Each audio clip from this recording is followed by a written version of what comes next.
And there we are. We're broadcasting live. Welcome everybody to the Think Tank even. And I'm honored to be joined by Rachel Boer from IPS Mastermind. Hi, Rachel. Hi, how are you? Good, thank you. And Zena Ryle from 3XM. Hi, Z. How are you? I call her Z. You can call her Zena, Z. I call her other things too because she's my sister. So I won't tell you what she calls me. We don't want to go there. We don't want to go there. So Rachel, for those who don't know you, tell us who you are. Okay. Well, I'm a portrait and wedding photographer. I've been in business now about 11 years, and I started my business in Washington, D.C.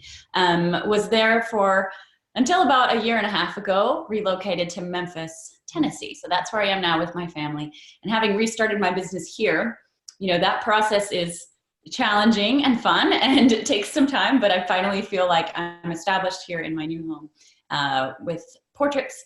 And it's been a lot of fun, you know, meeting so many other photographers who've been through that experience of transitioning their business. When I knew I was moving, I reached out to a lot of people that I knew had moved and said, help me with this transition. What do I do? And got a lot of great advice. So that's one of my favorite things now to kind of share with others is how to restart when you're in a new place. And as we'll talk about today, how to restart after, you know, a slow period or after a period where things have kind of, you know, drifted a little bit and you want to restart your business. So I feel like a lot of us are going to be in that position after this unusual time. So I'm excited to be here today and hopefully share some of those things that I've learned along the way. That's brilliant. And Rachel, I was lucky enough to see you and Dory at Sync Rocks on stage. It was so fun. So you didn't start life as a photographer, right? You trained in a completely different area. Do you want to tell us about that? So I actually started as a classical musician. So I play the violin and grew up with actually a family of musicians. All my siblings play instruments. And so it really feels like a different life, a past life when I talk about it. But we were really, you know, every waking moment was making music. And went to Juilliard in New York City for college, which is a high level school and very competitive. So really fully immersed in music. And then and I loved it. But a few years later, I found myself a little bit burnt out on music and picked up a camera when my first son was born, as a lot of us do. There's often that impetus to start photographing when, you know, you have a new dog or a new baby or something like that in your life. And so that was my story, picked up a camera. And I felt like creating photographs was very similar to creating music. I felt like it used kind of the same part of my brain. It was just sort of a different artistic expression. So it felt very natural to me, and I love photography, and that ended up kind of eclipsing the music, taking over.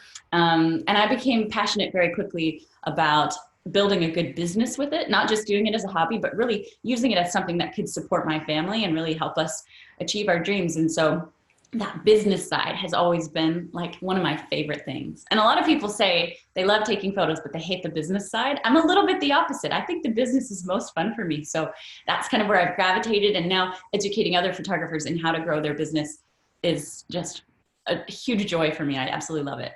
Because I remember you saying to me, saying to the audience at Sync, all 400 people who were there, I remember you saying something about, you know, that initially you were told there's no way you're going to become a classical musician, but you had that mindset of making it happen and you were determined.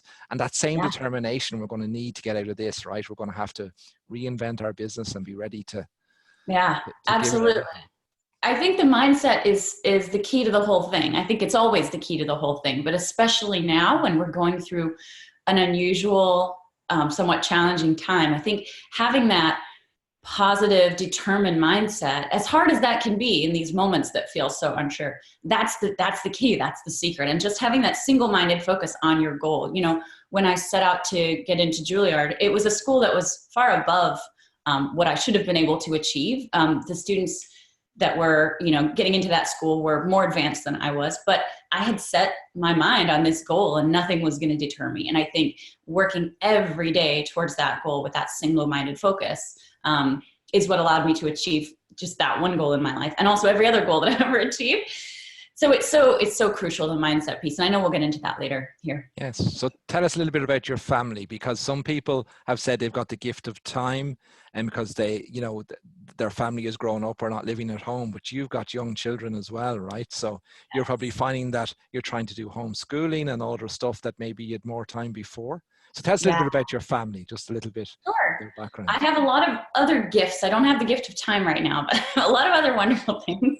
Our family, we have, I'm married to a music minister at a church, so he is able to still work from home, which is wonderful. And then my children are boy, girl, boy, girl. They are 11, 10, 8, and 4. So they're kind of all in that like elementary, middle school age range. And that's a wonderful, fun age range. It's also, there's a lot of activity and a lot of energy to keep up with. And we're all here in this home together. And it's, you know, this home feels a little bit smaller every day, but, you know, it's been really good for building, I think, strong bonds between the siblings who don't always get to spend as much time as they'd like. We certainly are spending so much more time as a family, just doing the bike rides and family dinner every night. And, you know, we were talking earlier, there's so many positives and so many silver linings to this time. But one thing it has not given me is luxurious time to organize my home and my studio and work on my business in a relaxed way. It really is fitting in the cracks because So they're yeah. So your youngest is Eliza, right? She's yeah. 4? Okay, She's so 4. she's a bit of a star, right? I've seen her all over the place. I think she was on Fox. She was on Fox recently, isn't that right? You want to just tell us a little bit about that, because it's a wonderful story.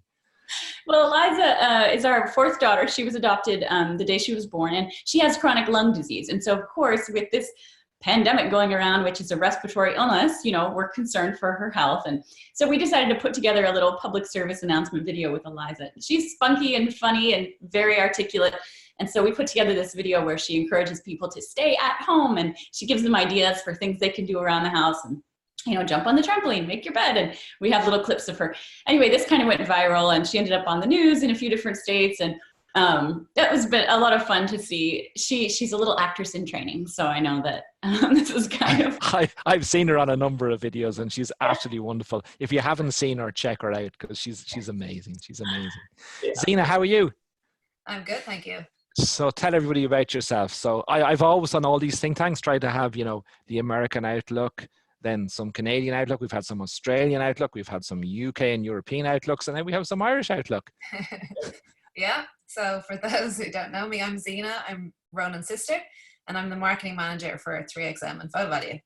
So Rachel was just saying that she doesn't have a whole lot of time right now with 4 kids. So I don't have any kids at all other than some fur babies. So life hasn't changed all that much for me. I'm still working full time, but it's from home. So, but overall, like, the routine is pretty much the same. So it's not a massive shift for me in terms of my lifestyle. So you still get up every morning and shower and get dressed as if you were going to the office, do you? Exactly, yeah. And we do have a home office, and it's all set up. It's only an office.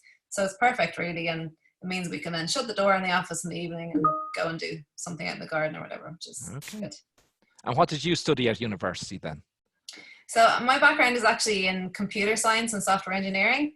So kind of much more of a technical kind of a role, but I've always had a sort of a creativity in me. I'm not sure where it came from. And so I designed websites all through college, which paid for me to have a really good time in college, I have to say. And continued on with that then in my own business. And from there, then when I went into 3XM, I was also doing the website and that sort of thing, but I got sucked into kind of more marketing role. And I really love that because it kind of combines the kind of technical, analytical, and then the creative side as well. So it's a really good place for me to be, I think. So we blame you when our marketing doesn't work, right? And then when it does work, I take all the credit as the boss, right?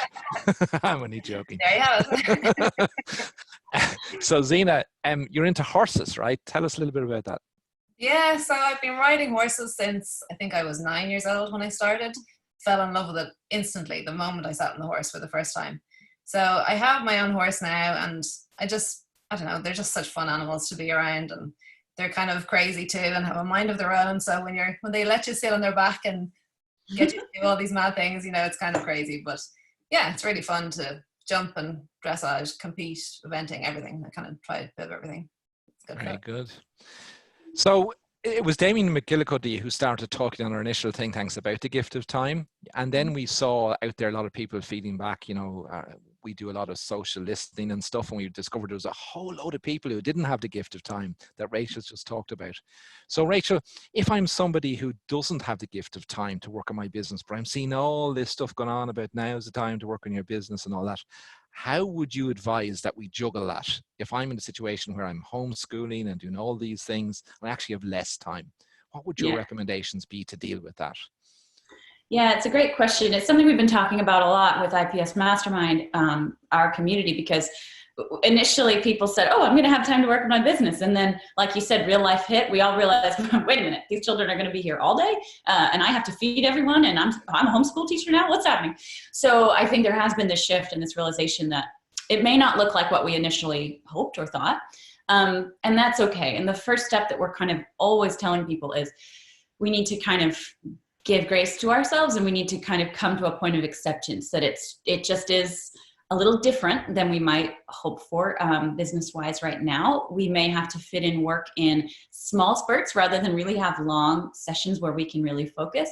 And, you know, there is some disappointment in that, and there can be some sense of grief and loss that something has been taken away during this time. Our normal routines, our normal productivity, even our normal kind of emotional and mental well-being may feel like it's being stripped away. And, you know, the first step is, I think, to acknowledge that it's okay to not be okay every day. It's okay to wake up and have a bad day, and to feel whatever it is you're feeling. Those feelings are valid, and those things are okay.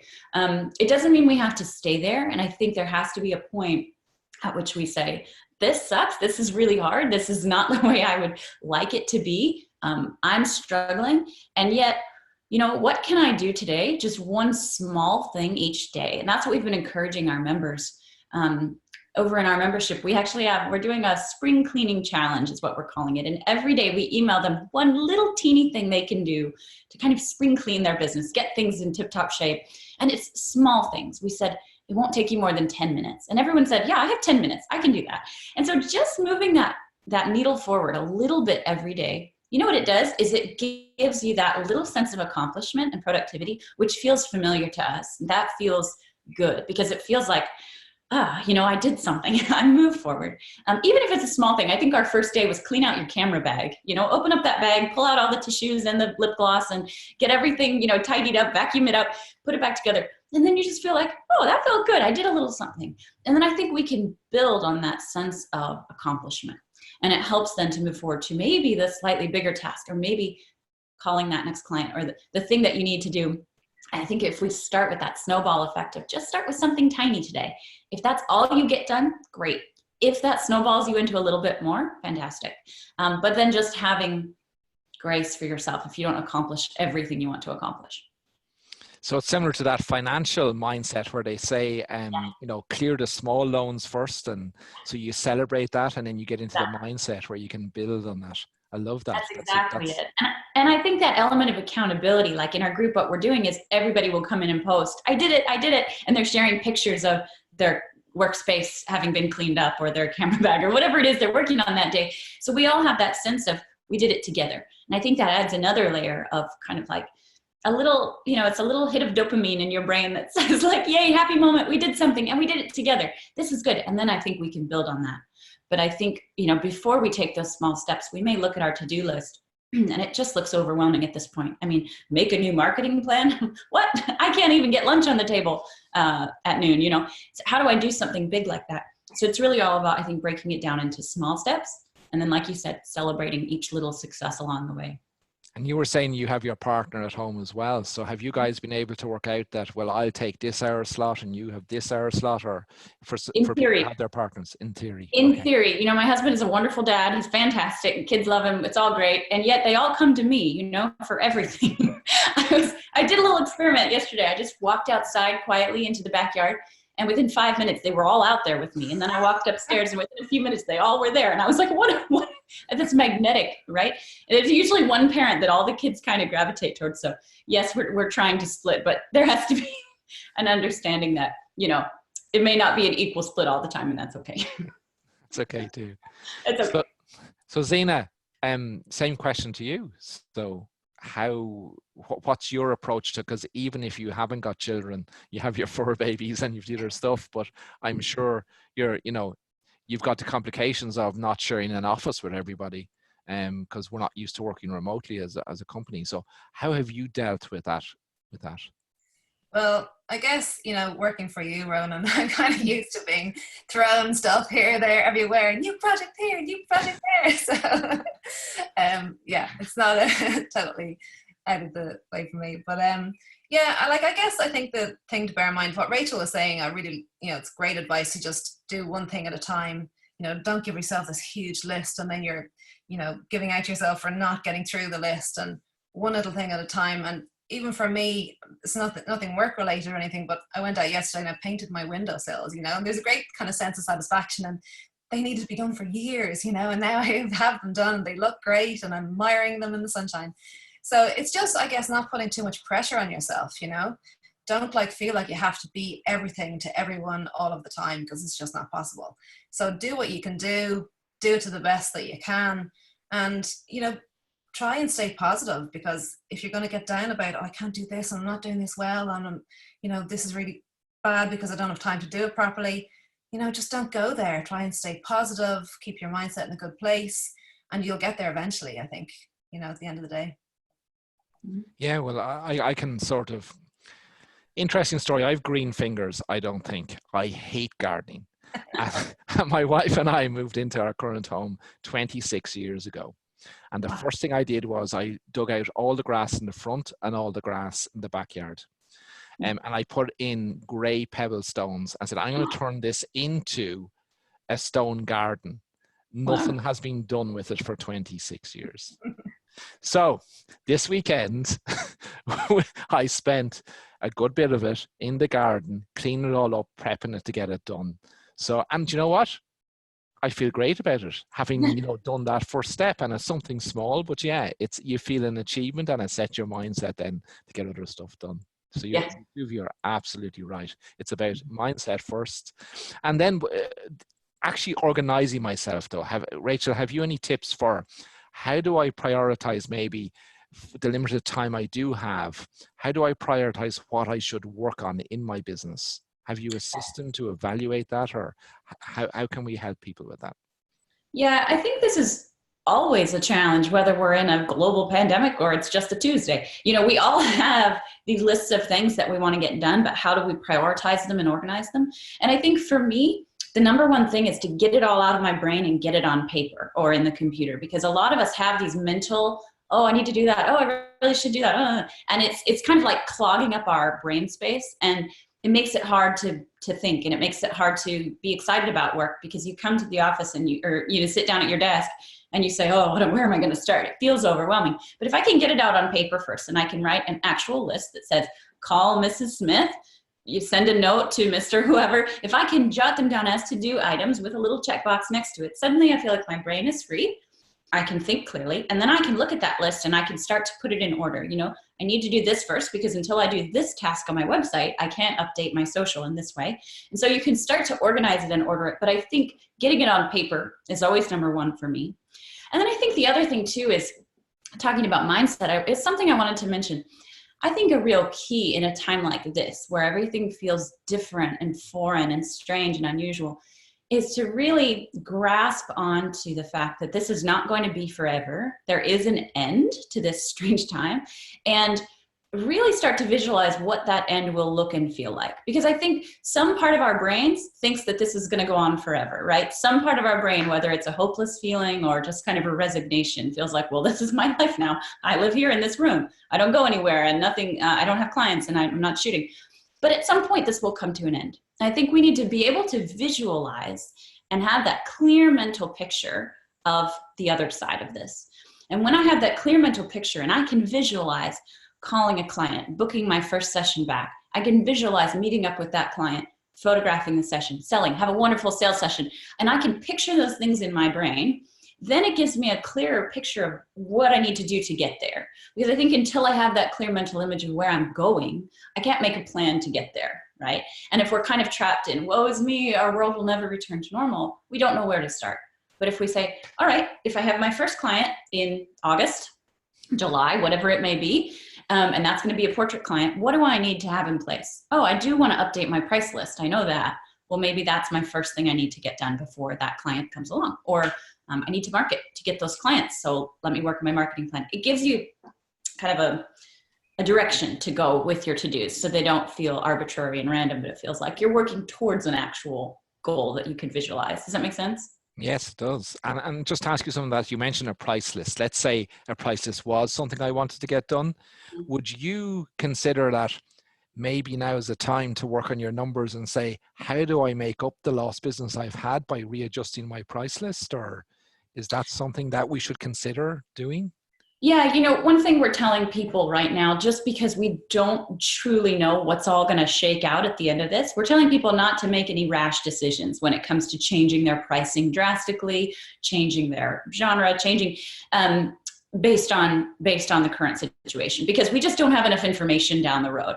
I've seen people saying, should I slash my prices? Should I drop prices by 50%?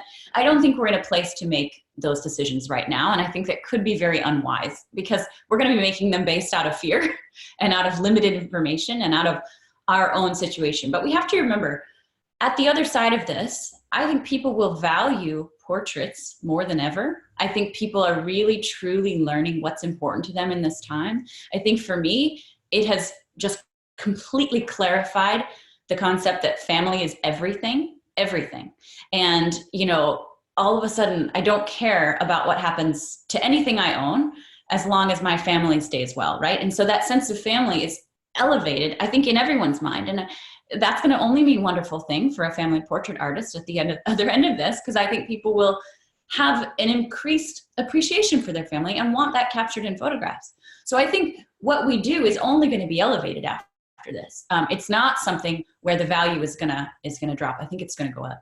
So let's not make drastic decisions about slashing pricing right now. Let's say, how can I be positioned at that moment to let people know I'm here to capture that thing that is now even more important than ever. So that would just be my recommendation. Don't make a rash price drop at this moment. That's really not where your mind needs to go. It's more about the messaging of when we open up again, how can I communicate that I'm ready to capture that for them? Because you're absolutely right. It's a fair thing to say, oh, I have to slash my prices to get busy again. And we don't. We just need to take time and relax and think through this. And I absolutely agree with you. I think it's going to change the position of people's heads in how they value what professional photographers and our industry does. I really do. I absolutely agree with you on that. That's great advice. Thank you. Yeah. Zena, so let's say on my list, and I do the list and I prioritize it, and I say my website, I'm going to revisit that. Have you any recommendations as to the steps you might take as a website designer to evaluate what am I going to do with my website and how I'm going to approach that? Yeah, so the first thing, I guess, is to kind of step back and take a look at your website. When did you last revisit it? When did you last update it? What does it look like? Is it still current? Does it need a bit of a refresh in terms of design? Does it still reflect your brand properly? Or are you looking to kind of rejig that whole area and give it a whole new boost? The other thing that's really important is to make sure that it's mobile responsive. I think I saw a stat the other day, 53% of the traffic is on phones only. So that's not even including tablets and other mobile devices. So you have to make sure that it looks good on mobile, that it responds well, that it's easy to navigate, easy to use. So it's 100%. The top of the priority list in terms of your website is the mobile responsiveness of it. And if your website isn't mobile responsive right now because it's an older site, I'd recommend to just start over. It's so difficult to retrospectively make an old website to look good on mobile and react the right way. So just start fresh, get a nice template and go for it again. Other things that are really important are your messaging on your website. So come into it with fresh eyes, like you're a new client. Like, this is your virtual storefront right now. People can't come to visit you because everyone is locked in their houses and stay-at-home orders. So this is your storefront. So you have to make sure that when people come on, they know exactly what you're about and what you can do for them. So if you haven't read Story Brand by Donald Miller, I'd recommend reading that. And it's all about making the client the hero. So it's not about you and you've been doing photography for 30 years and you're best technical lighting expert, you know, in the field. It's about what you can do for your client and how your experience can make them feel, and what the, you know, the portrait on the wall is going to look like in their home. That's the main thing. The other thing as well is to look at the client journey. So it should be really obvious what you want the person who's browsing your website, what's the next action that you want them to take. Is it to take an action to go ahead and make a booking or make some sort of inquiry? But it should be really obvious. You don't want your people to come onto the site and not know where to go, and they're looking around like headless chickens, because they'll just bail. So it's really important to map out the client journey and make it really obvious, a clear pathway for them to follow through. The other thing is making it easy for people to connect with you. So if you're on a website and you have a question about something, how do they contact you? Is it obvious? Like, the first thing I look for is an online chat. Number one, if there's an online chat, I'm like, boom, brilliant. I love these people already. You know, they're making it really easy for me to contact them and ask a question. And it's personal and it's one-to-one, and it's usually pretty fast as well. Now, if you don't have that.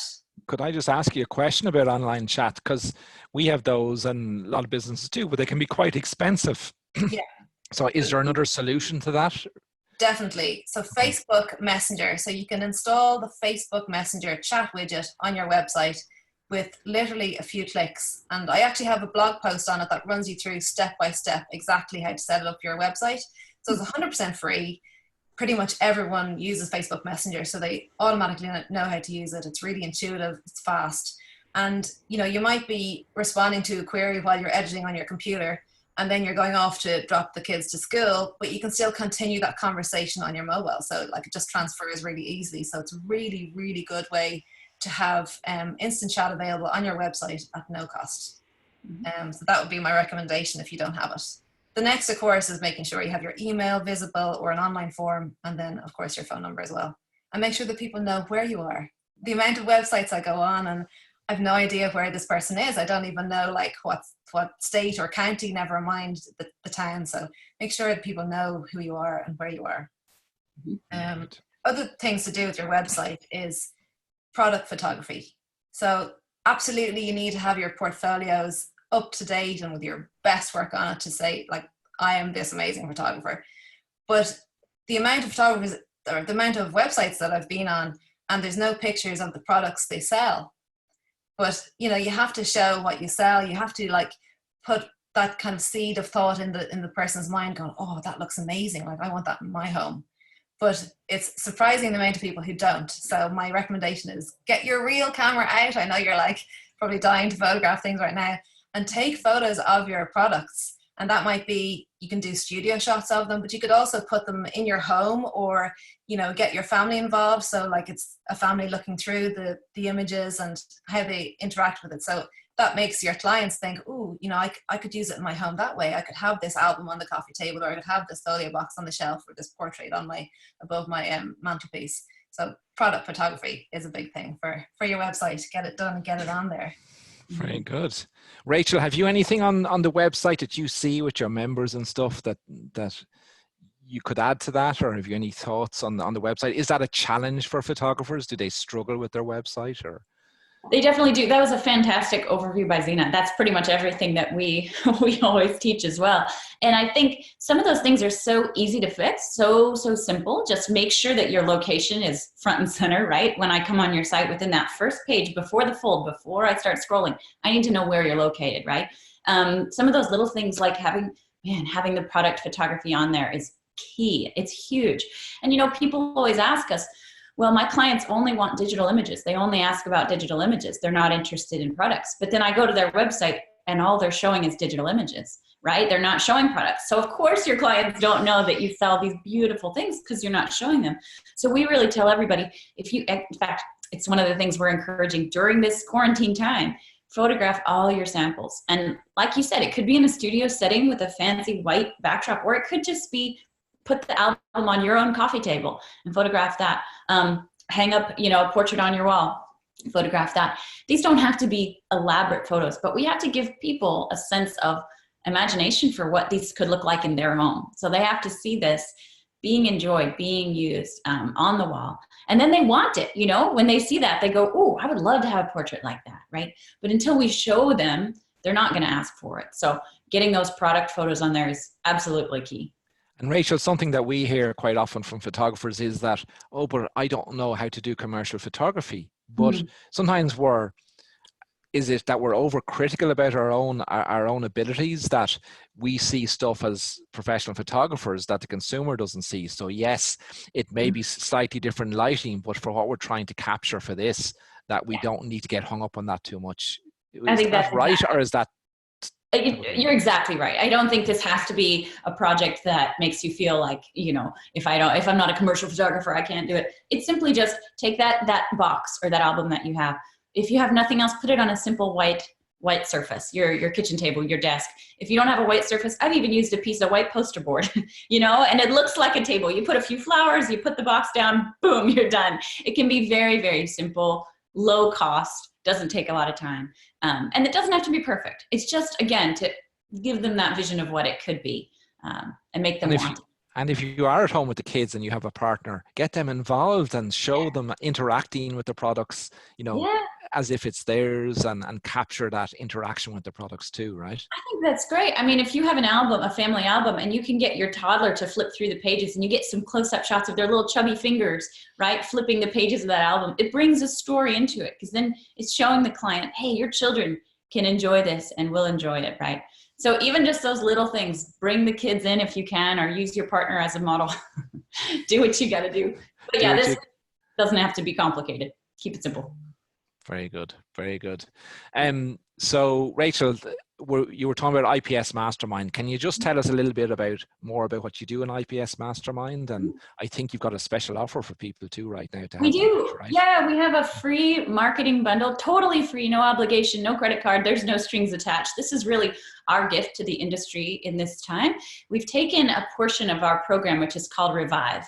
And Revive is a business program that you can access online 24/7, and it walks you through very simple step-by-step, a path, a journey for getting your business where you want it to be, in these little micro modules. And that's important during this time too, because nobody has time to watch a 2-day long seminar, right? But you can watch a 3-minute video, a 5-minute video, yeah? And so we've broken it down into these little micro steps, and it walks you through this journey of mindset, overcoming fear and limiting beliefs. And then it takes you into, you know, how to actually set up your business, making sure that your price list is working for you, building a marketing plan, online marketing, in-person marketing, and really walking you through this journey. Well, we've pulled out the marketing basics section, which is one of our meatiest sections. It has a ton of great stuff, including a really easy to follow template for how to build your marketing plan. Because people say, I don't know how to make a marketing plan, right?